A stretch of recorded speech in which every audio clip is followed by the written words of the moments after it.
o noivo chegou.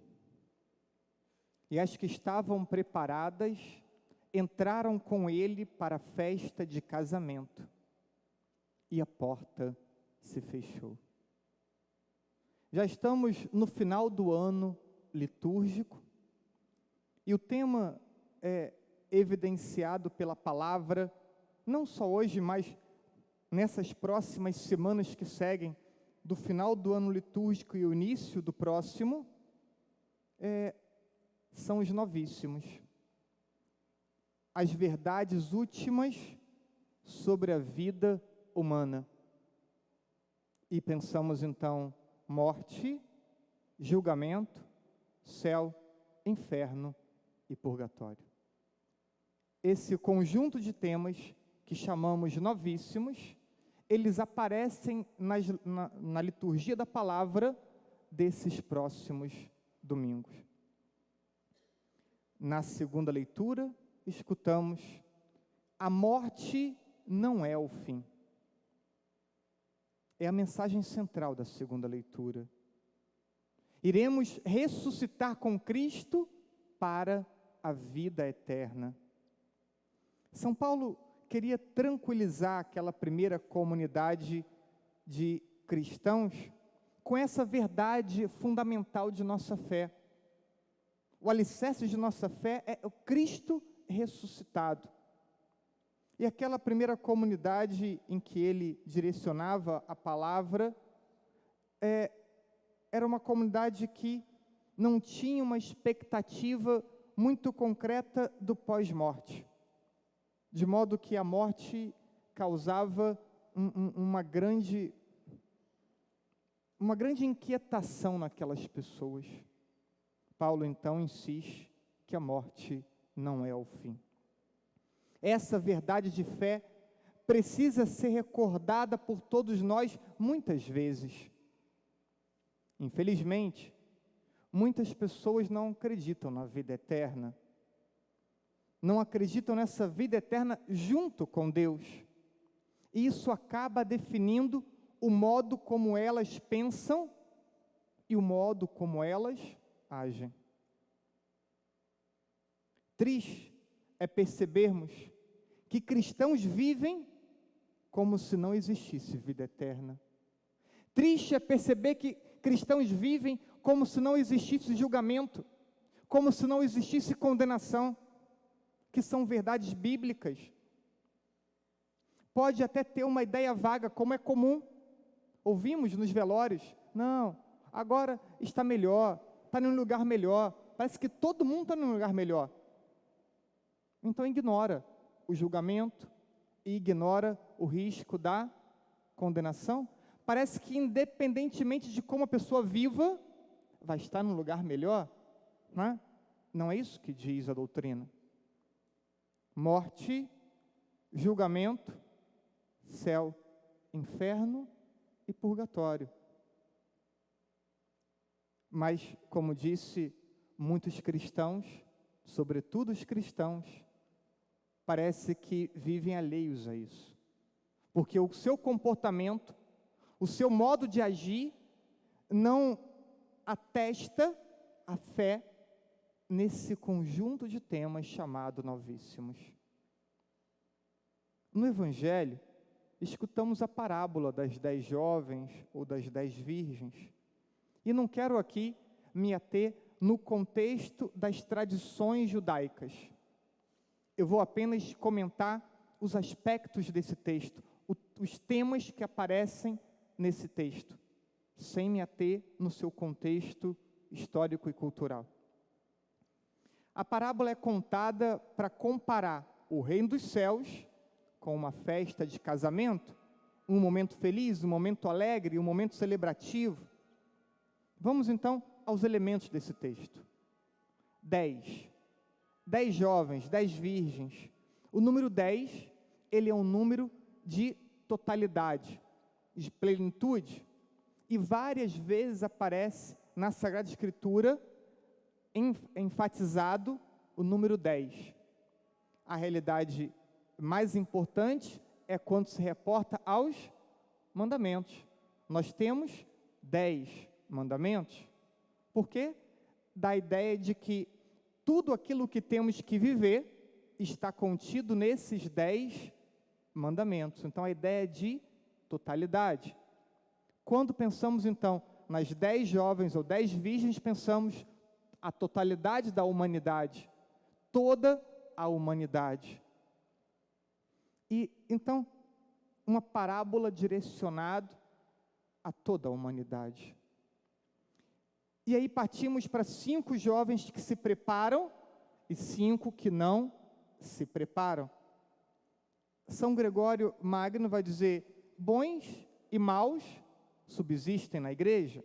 E o que seria bons e maus?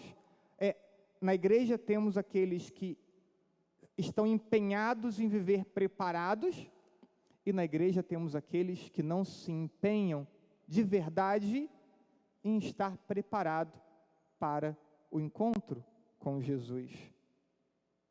O óleo na lâmpada é o amor praticado ao longo da vida, e vocês vão ver que tem todo sentido.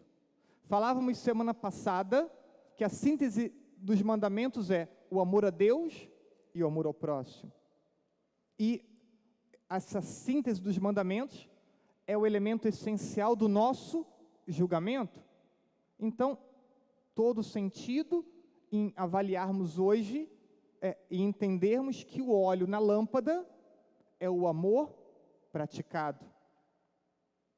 São João Crisóstomo vai dizer, esse óleo é a caridade, a esmola e qualquer socorro prestado. Santo Agostinho vai na mesma linha e cita Mateus capítulo 5, versículo 16, que diz, brilhe vossas obras diante dos homens, brilhe vossas boas obras diante dos homens, brilhe o vosso amor praticado para todos os homens. Não levar o óleo suficiente é não viver preparado, é não viver comprometido com o amor. O não comprometimento com as obras de misericórdia gera condenação, vai dizer São João Crisóstomo. E reparem, todas essas jovens tinham lâmpadas, todas tinham lâmpadas, mas nem todas tinham o óleo. Todos os cristãos sabem que o critério mais importante de Deus é o amor. Mas nem todos os cristãos vivem de forma concreta a prática do amor. Sabem, mas não vivem.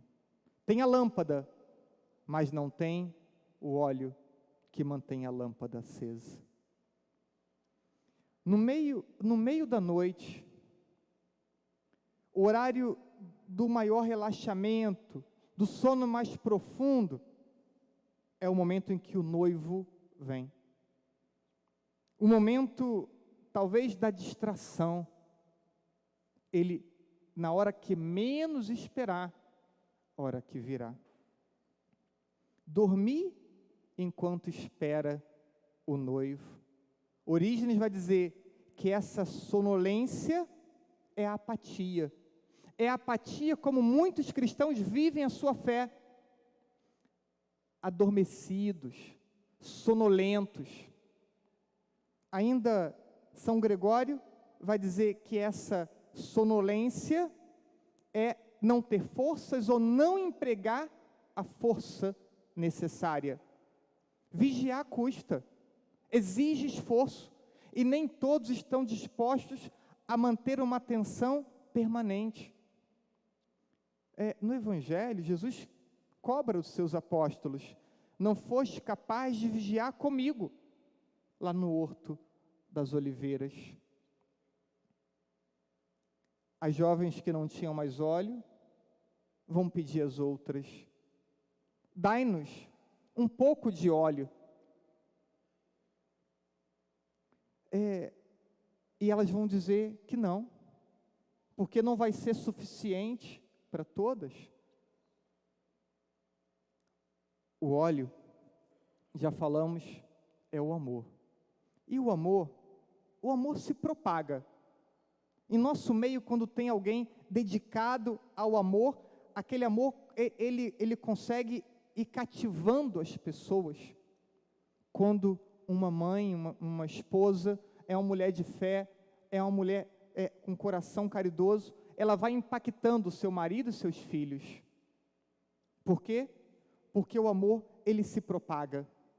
Mas o mérito de amar é intransferível. Veja, o amor se propaga, o mérito de amar é individual. Essa mulher, essa mãe, essa esposa, que toca a sua família pelo amor, não comunica à sua família o mérito de amar, porque o mérito de amar é só dela. E cada um precisa responder por si. O mérito do amor não vai contar para o seu esposo, não vai contar para os seus filhos, porque cabe a cada um manter a sua lâmpada acesa. Cabe a cada um estar comprometido com a prática concreta do amor. Orígenes tem uma reflexão muito bacana, que eu não trago ela literalmente, mas trago a ideia da reflexão. As imprudentes sabiam que não podiam comparecer diante do noivo com a lâmpada apagada. Lembramos, a lâmpada acesa é o hábito do amor concreto. As sábias então orientam elas. Vai aos vendedores.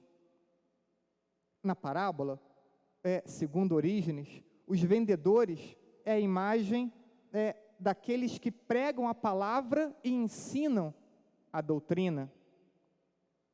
E elas vão. Mas já não há mais tempo para aprender e já não há mais tempo para praticar. Porque o noivo já entrou na festa. É preciso nos empenharmos em aprender enquanto há tempo. É preciso nos empenharmos em praticar o amor enquanto há tempo. Porque depois que formos chamados diante do Senhor, depois que o noivo entrar para a festa de casamento, não teremos mais tempo, nem para aprender e nem para praticar. São Gregório resume dizendo: os que confessam a fé em Cristo, todos nós, mas não se preparam com boas obras para a salvação, são como as 5 jovens imprudentes. Os que professam a fé, mas não estão comprometidos com as obras de amor, com as obras de caridade, são como essas virgens imprudentes. Por isso, manter a lâmpada acesa mediante o óleo precisa ser uma atitude permanente, não por um tempo, não uma ação isolada, mas um comportamento, um hábito adquirido. A caridade precisa ser para o cristão um hábito adquirido. Temos uma certeza: Cristo ressuscitou e deixou para nós a possibilidade de irmos para o céu após a morte. Mas precisamos estar preparados por meio do amor. O amor ao longo de toda a nossa vida. Por isso concluo deixando uma pergunta: se hoje fosse o dia do seu comparecimento diante de Jesus, você estaria diante de Jesus com a sua lâmpada acesa? As crianças da catequese ontem responderam rapidamente que sim. Mas nós não somos crianças da catequese. Podemos parar, pensar, refletir, ponderar, olhando para o nosso comportamento, olhando para nossas atitudes, olhando para como lidamos com o nosso tempo, para como lidamos com os bens materiais que temos. Tua lâmpada está acesa?